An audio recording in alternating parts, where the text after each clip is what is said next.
Il liquore d'Abuleu, che sarebbe questo qua, si ricava da una menta selvatica che viene raccolta all'inizio del mese di luglio, recidendo le sommità fiorite della pianta, poi dopodiché si fa essiccare all'ombra sotto una tettoia e poi si sbriciola e si conservano solo i fiori della pianta dell'Abuleu, che sarebbe la menta pulegium in latino, puleggio in italiano.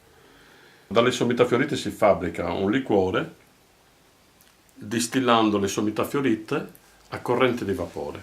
È un'idea che ho avuto perché è un'erba comune in Sardegna, nelle zone dove c'è stata molta umidità d'inverno, nei terreni dove c'è ristagno d'acqua. E quindi ho pensato di raccogliere perché mi piaceva molto l'odore e poi dopo, documentandomi sulle proprietà farmaceutiche della pianta, ho scoperto che è una pianta molto digestiva.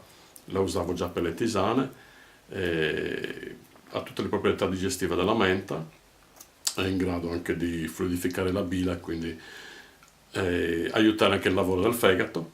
E allora ho pensato, facciamo un concentrato, un liquore che sia saporito e anche curativo.